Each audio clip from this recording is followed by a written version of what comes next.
Greeting and welcome to the Intensive Success Secrets. I'm your host, Nishant Sharma. Please give warm welcome to our guest, Dr. Pat Sanders. Dr. Pat is an educator, speaker, consultant. So welcome, Dr. Pat. Well, thank you, Nishant. It's nice to be here with you. Thank you for the invitation. Let me start with this. Where were you? What happened? Who were you surrounded with that inspired you to do what you do today?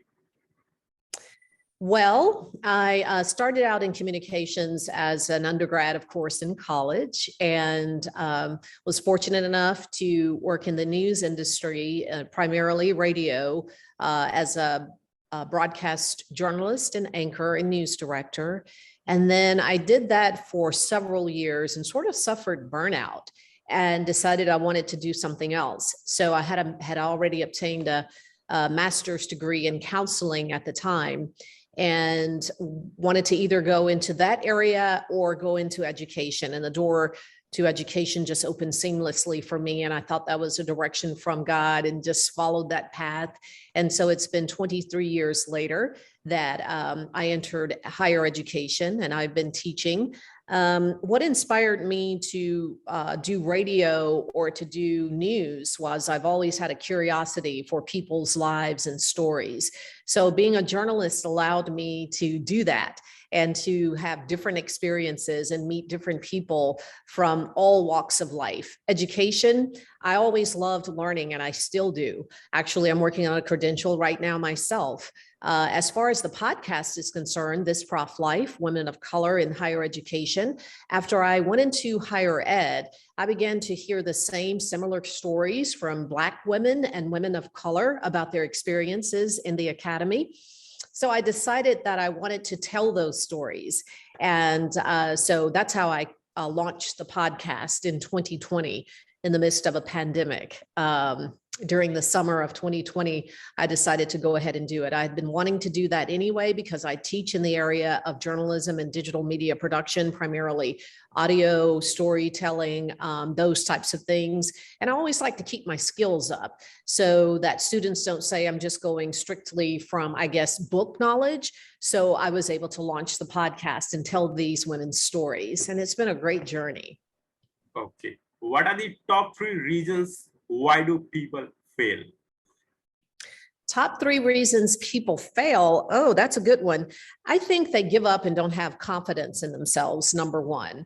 Number 2, I think sometimes people listen to naysayers or people who are negative and tell them that they can't do things and don't have that support system. And I would also say that sometimes people don't fully investigate what it is they want to do. And by that, I mean, look to see what type of education you may or may not need. What skills do you have? What does this require? So, but I think the number 1 thing is just not believing in yourself, because even if you don't have those other things, if you have confidence that you can do something, I believe that it works out for you because you have a drive to do that. Okay. What's your greatest failure story? What did you learn and how did you recover from it? I've been blessed in a way in most of my career in that anything that I set my mind to do, which was taught to me by my dad, who passed away in 2016. But as a youngster, he taught all of his children that we could do anything we wanted to do. And I always believed that. So one thing, though, when I got into higher ed was to be able to move into a different administrative rank and was on the path to do that. And I think I was somewhat, I don't want to use the word undermined, but I was, there was a misunderstanding in a communication that was passed on to some executive leaders who then it changed the whole trajectory. So I don't see that as a failure and necessarily on my part, but I think sometimes that's a misuse of power. And the person who did it admitted that they had had a miscommunication, apologized to me, but I think sort of the damage had been done now. So I think just that miscommunication on that person's part really impacted me. But I learned how to become more active on campus. I also launched the podcast to be able to do diversity, equity, and inclusion work that I always wanted to do. And, I learned the lesson and moved on. You can't sit in failure, or you can't allow people to disempower you. And so I chose to forgive and to move on. What's your top 3 success secrets that other can model from you? My top 3 successes or things that I think people can learn is, and I'm not sure what you actually mean by that question, but I will attempt to answer it. I believe confidence and tenacity and education are very, very key. But I think also having a strong work ethic and being willing to put in the time to be successful. I think now too that students and kids are pressured to be what we call successful. I think people have to define what that is for themselves, because sometimes people have to have an education in a certain thing, and then there are other things we don't have to have an education for. What is it that you want to do? And I always tell my students, find someone that inspires you or is a role model for you, or even if it's somebody you're observing on, say, a television show or in a movie, or you read about, how did that person get there? So I think those are some models that we can use. Okay. What motivates you within? I would say number 1 is belief in myself and a good support system, but also setting goals and strategies to try to achieve them. And I think faith. I am a woman of faith. I just have a strong faith in God and, what I can do and what I can accomplish if I do the hard work. So I think that's very, very important. Okay. So what's your company motto? My company motto, I don't really have a company personally myself. I work for a university, higher ed, but I am in the process of obtaining my LLC to incorporate everything that I do, from the podcast to my writings to my workshops and talks that I do and my communication skills that I use. So that's what I'm doing right now. It's just trying to get that established so that, I can have this pathway for people to believe that I have a business and that I am credentialed to do the things that I do. Okay. If that makes sense. Yes, that's right. Okay. So who is your ideal client for your workshops? My ideal client, if we're talking about, of course, higher education, would be students, but I move away from that in my other professional side. And I would say my ideal candidates or clients right now is a variety of people from different perspectives. And I say it because I would say my target audience is going to be, of course, Black women and women of color. However, I also think that it's very important that people who are in lead positions or administrative positions can learn something from that podcast. So their clients as well, because, sometimes people see this prof life or this professor life, women of color in higher education, and they may immediately go to the perspective that it's a gotcha type of podcast or you're digging in on someone. It's not that at all. It's something that all of us can learn from the stories of these phenomenal women that I get a chance to interview. Okay, great. So how do you find your ideal client? I find my ideal clients mainly through social media, especially LinkedIn, but also because that's a professional networking site, of course, but also through professional and personal relationships, and also reading. I read a lot of association types of journals such as Inside Higher Education, the Chronicle Diverse Issues, but I am a consumer of social media and also legacy media as well. I'm a news junkie, so I keep on the abreast of all of what's going on in different areas in the world, and I interview women from around the world. Right now, the podcast is heard in over 15 different countries, and it's continuing to grow. So I think that's important. Okay, well, great. So how many podcasts you have done till now? I am in season 5 of the podcast, and I usually try to do at least 8 to 10 episodes per season. Yeah.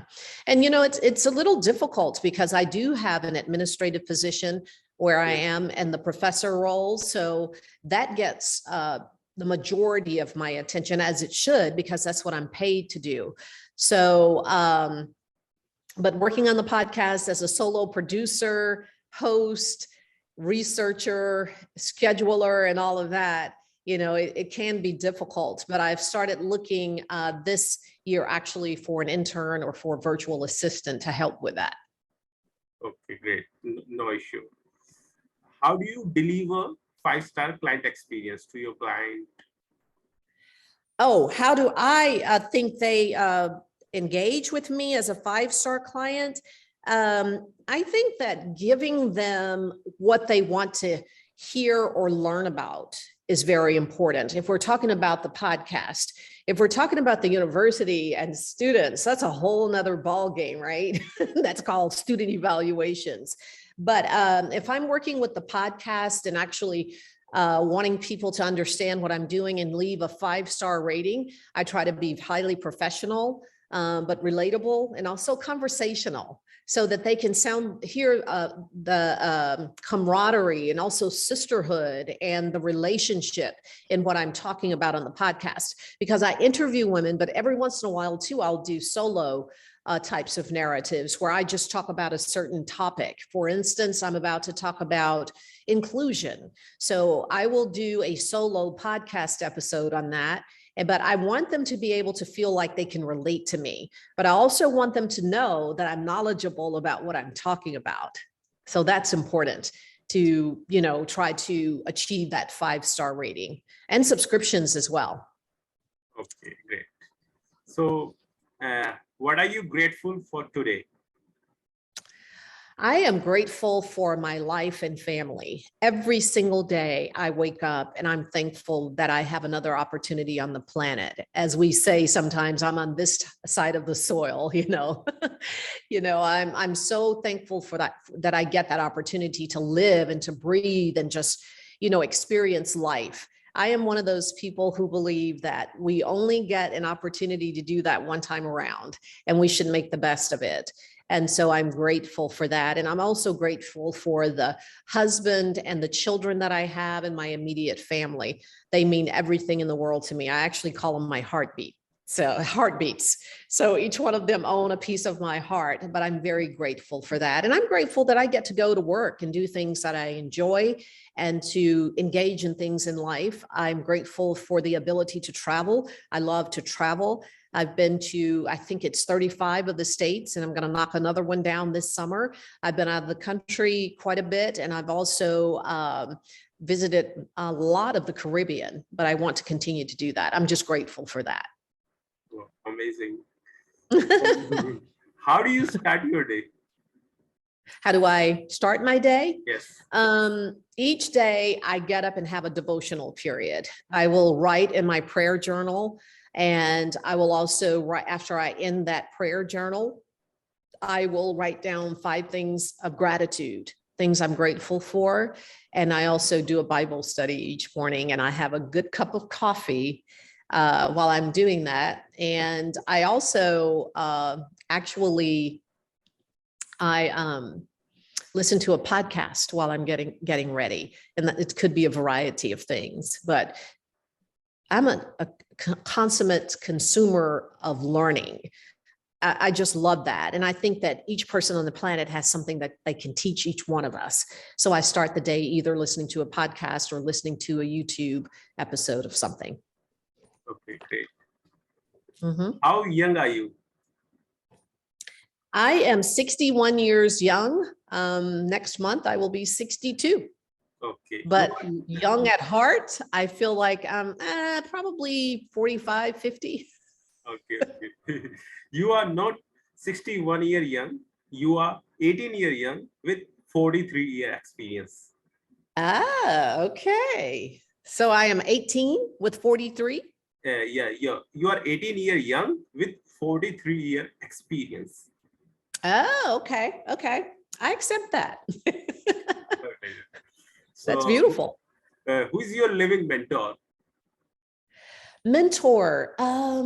Right now, I'm not sure that I have well, I guess everybody has somebody they look up to. But when I first started out in my career as a youngster, believe it or not, a woman by the name of Catherine Hughes, or Kathy Hughes, she was a radio pioneer, an African-American woman who was one of the first Black women to own a radio station in this country. And her story is absolutely amazing. Went to Howard University, tried to start a radio station after she got out of school with her young son. No one would give her a loan to start that business. She actually got a workaround and an opportunity. I think it was a Hispanic man or a Latino who gave her an opportunity. She and her son actually slept in the station for a while, but she grew that into an empire called Radio One. And she was just an example. I think her son runs that corporation now, but she was just an example of what resilience and tenacity can do for you. Today, I would probably say someone like Michelle Obama.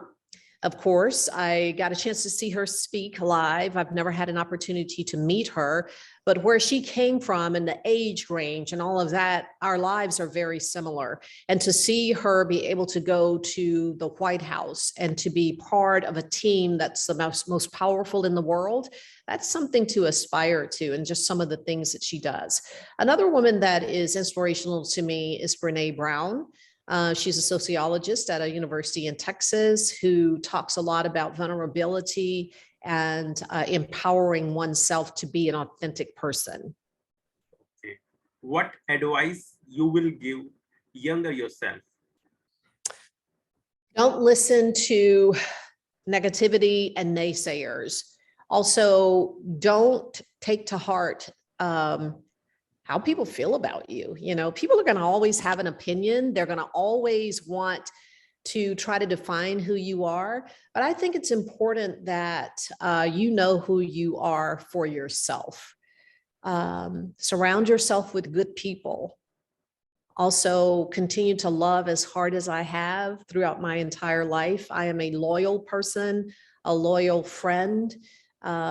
I tend to love very deeply. It can be hurtful sometimes, but Nishant, I wouldn't change that for the world. I've tried to. So I think that whatever you're blessed with, or whatever your personality and profile is in life, that's your gift from God. And when you try to change that or destroy it or become someone else, it's like you're taking that gift that he designed you to be and throwing it back at him. So I've just learned to be resilient and to be myself.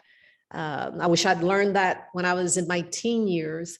I've always been a confident person and pretty sure of who I am, but I also allowed people sometimes to say certain things that maybe made me want to change who I was. But I came back full circle and realized that I am Pat, and that my real name, given name, is Patricia. I am Patricia, and that's who I am, and I live in that. Okay, great. So how can we support you? By subscribing to the podcast. It can be found on drpatsanders.com, drpatsanders.com. I do have a website. It's there. Also an Apple Podcast. Listen, leave a 5-star rating and review, and also subscribe to the podcast. That's what helps drive it up and shares it with other people. Also, if you know of anyone who needs someone to talk about communications or to diversity, equity, and inclusion, I'm your girl. So I'm willing to do that and to work with anyone.